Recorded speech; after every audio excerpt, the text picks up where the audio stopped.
नमस्कार विद्यार्थी मित्रांनो, आपण यापूर्वी काय पाहिलेलं होतं तर एंडोमेम्ब्रेन सिस्टीम मधले endoplasmic reticulum first membranes organelle पाहिलेली होती. आता आपण यातली सेकंड मेम्ब्रेनस ऑर्गेनेली पाहणार आहोत. कोणत्या याच्यामध्ये Golgi apparatus or bodies or complex. त्याचं नाव काय? तीन नावानं कोणत्याही नावानं शॉर्ट नोट येऊ शकते. Right a short note on Golgi apparatus, write a short note on Golgi bodies, write a short note on Golgi complex. परत म्हणायचं नाही, आम्हाला झालेलं नाही. मग त्यामध्ये तिन्ही नावं लक्षात ठेवायची. गोल्गी काय? ॲपॅरेटस, बॉडीज, कॉम्प्लेक्स काय असेल ते त्यामध्ये. मग फर्स्ट पॉइंट त्यामध्ये it was first observed in 1898 by neurologist. Which neurologist? त्यामध्ये Camillo Golgi. Near the nucleus, these reticular structures are densely stained. म्हणजेच हा पॉइंट आता समजावून घ्या. फर्स्ट पॉइंट मध्ये काय सांगितलेलं आहे? इट इज किंवा it was first observed. Golgi complex जे पहिल्यांदा कुणाला दिसलेला आहे किंवा कुणी ऑब्झर्व केलेला आहे, पाहिलेला आहे तर न्यूरोलॉजिस्ट कॅमिलो गोल्गी नावाचा जो होता, त्या कॅमिलो गोल्गीला पहिल्यांदा त्यानं पाहिलेली जी बॉडीज आहे त्याचंच नाव त्यानं परत त्याच्या नावावरून दिलं, Golgi apparatus or bodies or complex. त्याला 1898 मध्ये हे पहिल्यांदा स्ट्रक्चर न्यूक्लियसच्या जवळ दिसलं. आणि ते जे स्ट्रक्चर आहे कोणतं? Golgi apparatus. ते कसं झालेलं होतं तर डेन्सली स्टेन्ड. म्हणजेच जे स्टेनिंग केलं जातं, स्टेन वापरले जातात वेगवेगळ्या प्रकारचे, त्या स्टेन मध्ये ह्याला डार्क रंग आलेला होता. कशाला? ह्या कॉम्प्लेक्सला. आणि ते त्यानं शोधून काढलं म्हणून त्यानं स्वतःच तिथं नाव दिलं गोल्गी कॉम्प्लेक्स और गोल्गी ॲपॅरेटस और गोल्गी बॉडीज. किती साली? तर 1898 मध्ये. लक्षात ठेवायचं, एमसीक्यू ला हे सगळं महत्वाचं आहे. फर्स्ट पॉइंट मध्ये काय? It was first observed. पहिल्यांदा हे ऑब्झर्व केलेलं आहे. किती साली? इन 1898, 1898 मध्ये. Bye neurologist. कोण न्यूरोलॉजिस्ट आहे तर Camillo Golgi. Near the nucleus. म्हणजे याच्या पूर्वीचा आपण जो व्हिडिओ बघितलेला एंडोप्लाझ्मिक रेटिक्युलमचा, तो पूर्णपणे न्यूक्लियसला किंवा न्यूक्लिअर मेम्ब्रेनला जे लागून स्ट्रक्चर तयार होतं ते एंडोप्लाझ्मिक रेटिक्युलम असतं. त्याच्याच जवळ हे स्ट्रक्चर दिसतं. कोणतं? गोल्गी कॉम्प्लेक्सचं स्ट्रक्चर दिसतं. कशाच्या जवळ? Near the nucleus. कसं त्यानं ओळखलं? These reticular structures are densely stained. म्हणजेच हे जे रेटिक्युलर स्ट्रक्चर आहे गोल्गी कॉम्प्लेक्स, हे पूर्णपणे जास्त याला कलर आलेला होता किंवा रंग आलेला होता. त्यामुळे ते वेगळे पण त्यानं ओळखलं आणि त्याचं स्ट्रक्चर शोधून काढलं. त्याला त्यानं नाव दिलं गोल्गी कॉम्प्लेक्स. म्हणजे फर्स्ट पॉइंट काय? It was first observed in 1898 by neurologist Camillo Golgi near the nucleus. These reticular structures are densely stained. हा फर्स्ट पॉइंट आपण पाहिला. Second point, they consist of. मग यामध्ये काय कन्सिस्ट केले बघा? मेनी फ्लॅट डिस्क सॅक्स और cisternae are present and diameter of cisterni varies किंवा varied from 0.5 to 1.0 micron meter. म्हणजेच यामध्ये काय सांगितलेलं आहे बघा? सेकंड पॉइंट मध्ये काय सांगितलंय? दे कन्सिस्ट. म्हणजे हे गोल्गी कॉम्प्लेक्स आहे, यामध्ये काय कन्सिस्ट केलेलं आहे तर मेनी अनेक असे काय असतात? फ्लॅट चपट्या. अनेक अशा चपट्या काय असतात? डिस्क सॅक्स किंवा सिस्टर्नी. म्हणजे चकतीसारख्या अशा सॅक्स किंवा सिस्टर्नी प्रेझेंट असतात. And diameter of cisternae. ह्या ज्या सिस्टर्नी आहेत यांचा जो डायमीटर असतो व्हॅरीज, डिफरंट असतो. व्हॅरीज म्हणजेच फ्रॉम 0.5 टू 1.0 मायक्रॉन मीटर.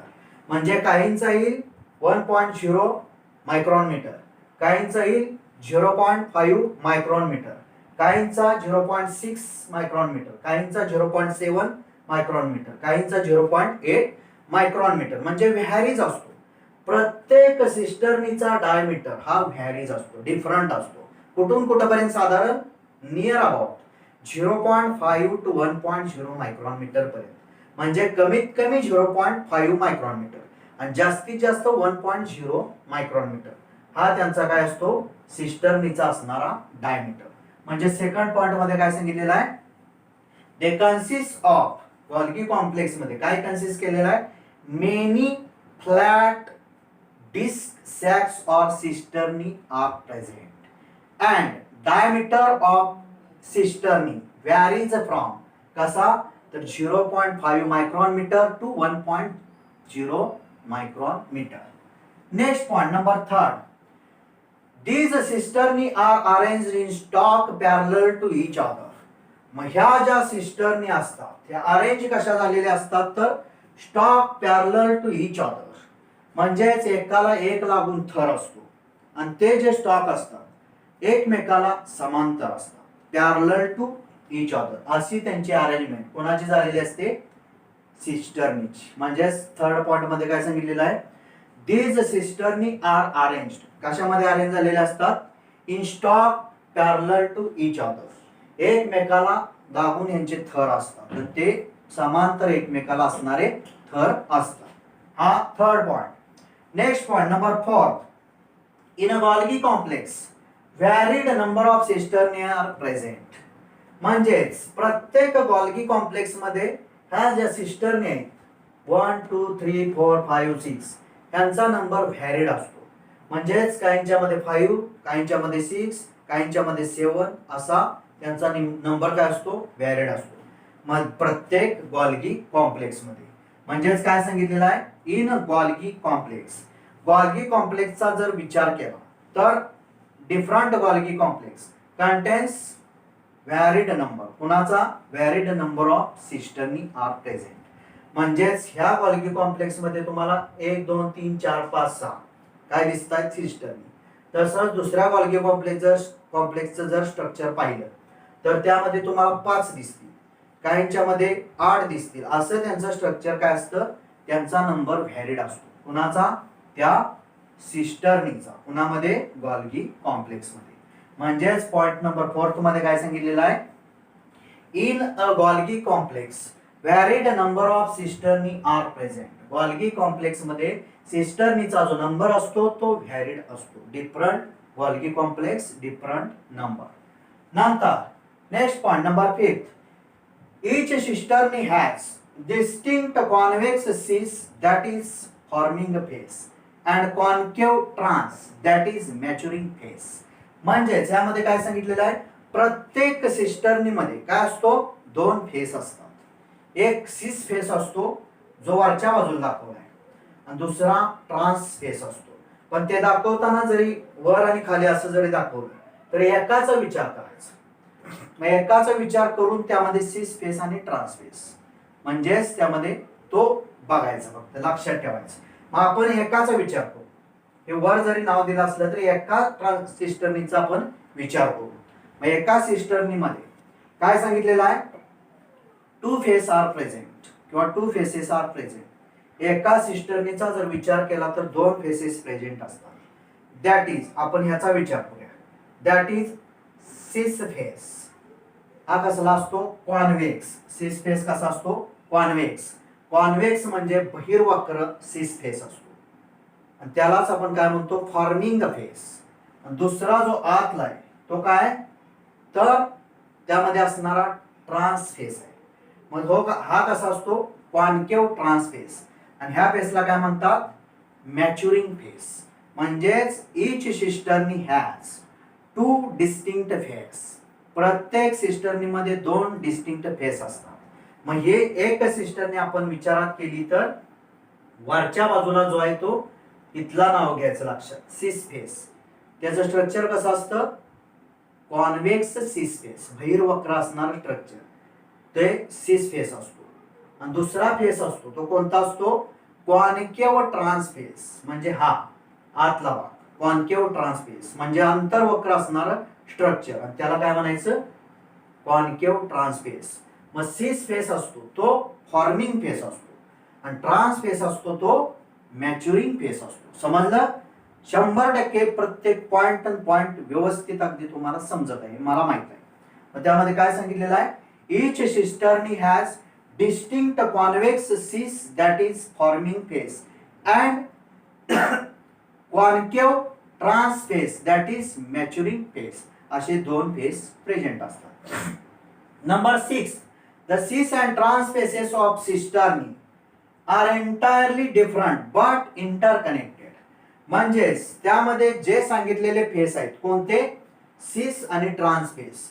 म्हणजे हा सिस फेस, हा ट्रान्स फेस, हा सिस फेस, हा ट्रान्स फेस, हा सिस फेस, हा ट्रान्स फेस. प्रत्येकामध्ये सिस ट्रान्स सिस ट्रान्स सिस ट्रान्स असे असणारे फेस हे काय असतात? प्रत्येक सिस्टर्नीमध्ये एंटायरली डिफरंट असतात. बघा त्यांचं स्ट्रक्चर त्यामध्ये डिफरंट असतं बट इंटरकनेक्टेड. जरी ते एंटायरली डिफरंट असतील तरी त्यांचं जे कनेक्शन असतं ते कसं असतं? इंटरकनेक्टेड असतात. एकमेकाला आतल्या बाजूनं त्यांचं एकमेकाशी कनेक्शन झालेलं असतं. म्हणजे ह्या पॉइंट मध्ये काय सांगितलेलं आहे? नंबर 6 मध्ये the cis and trans faces of cisternae are entirely different but interconnected. जरी त्यांचे जे स्ट्रक्चर दिसतंय ते डिफरंट असते इंटायरली, तरी एकमेकाला इंटरकनेक्टेड अशी स्ट्रक्चर असतात.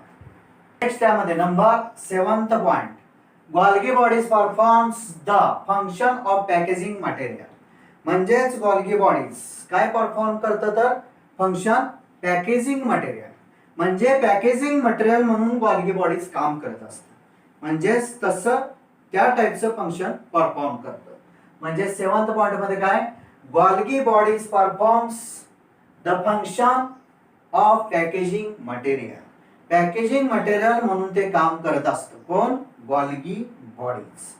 Next point number 8, these Golgi bodies delivered either to the intracellular targets or secretes outside the cell. म्हणजे ह्या पॉइंट मध्ये काय सांगितलेलं आहे? ह्या ज्या गोल्गी बॉडीज असतात डिलिव्हर होतात कुठं? Either to the intracellular targets. Intracellular जी टार्गेट्स आहेत किंवा आउटसाइड द सेल, सेलच्या बाहेरच्या बाजूला सिक्रेट होण्यासाठी त्या काय झालेल्या असतात? डिलिव्हर झालेल्या असतात. कोण? ह्या असणाऱ्या गोल्गी बॉडीज. म्हणजे पॉइंट नंबर 8 मध्ये काय? these Golgi bodies delivers किंवा delivered either to the intracellular targets or secretes outside the cells. Next, number 9, Golgi bodies packaging the materials in the form of vesicles from endoplasmic reticulum, that is ER, with convex cis phase, that is forming phase, and move towards कोणत्या फेजला? Concave trans phase, that is maturing phase. म्हणजे ह्यामध्ये काय सांगितलेलं आहे? Golgi bodies ह्या packaging material म्हणून असतात. Golgi bodies packaging the materials, म्हणजे मटेरियल पॅकेजिंग करतात म्हणून त्यांना पॅकेजिंग मटेरियलचं काम करतात असं ठरवलं जाते. कुणाला? गोल्गी बॉडीजला. In the form of vesicles from ER. म्हणजेच ER पासून एंडोप्लाझ्मिक रेटिक्युलर पासून किंवा रेटिक्युलम पासून वेसिकल जे फॉर्म तयार होतात त्यामध्ये पॅकेजिंग मटेरियल म्हणून कोण असतं? Golgi bodies. त्यामध्ये मग कुठून? Convex cis face. Convex cis face म्हणजेच त्यामध्ये असा असणारा कॉन्वेक्स सिस फेस, त्यालाच कसला फेस म्हणतो? Forming face. मूव्ह टुवर्ड्स, तिथून मूव्ह होतं कुठं? तर कॉन्केव ट्रान्स फेस, म्हणजेच त्यामध्ये अंतर्वक्र असणारा फेस, त्यालाच आपण काय म्हणतो? Trans face. आणि त्यालाच आपण काय म्हणतो? Maturing face. असं त्यामध्ये त्यांची मुवमेंट होत असते. म्हणजेच काय सांगितलंय नंबर 9 मध्ये? तर Golgi bodies packaging the materials in the form of vesicles. वेसिकलच्या फॉर्म मध्ये मटेरियल पॅकेजिंगचं काम गोल्गी बॉडीज करतं. From endoplasmic reticulum with convex cis phase, that is a forming phase, and move towards concave trans phase, that is maturing phase. Next, number 10, यामध्ये काय सांगितलेलं आहे? It explains the close association of Golgi bodies and endoplasmic reticulum.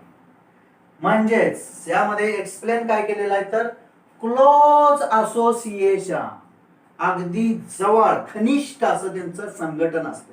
कुणाचं? Golgi apparatus आणि endoplasmic रेटिक्युलम्स.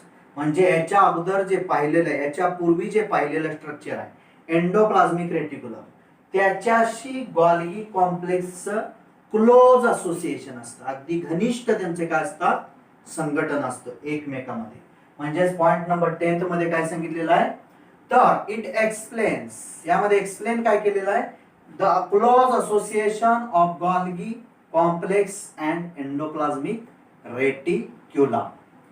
Next number 11th point काय सांगितले? Last point आहे यातला on the endoplasmic reticulum, that is rough endoplasmic reticulum. Ribosome synthesize a number of proteins and it is modified in the cisternae of Golgi apparatus. Before these proteins are released from transspace of Golgi bodies. म्हणजेच हा point आता समजावून घ्या. या point मध्ये काय सांगितलेलं आहे? On the endoplasmic reticulum. But which endoplasmic reticulum? Rough endoplasmic reticulum. Rough endoplasmic reticulum म्हणजेच ऑन दिस रेटिक्युलम किंवा on this endoplasmic reticulum ribosomes are present. Rough endoplasmic reticulum वर काय असतात? रायबोझोम प्रेझेंट असतात. These ribosome synthesise a number of proteins.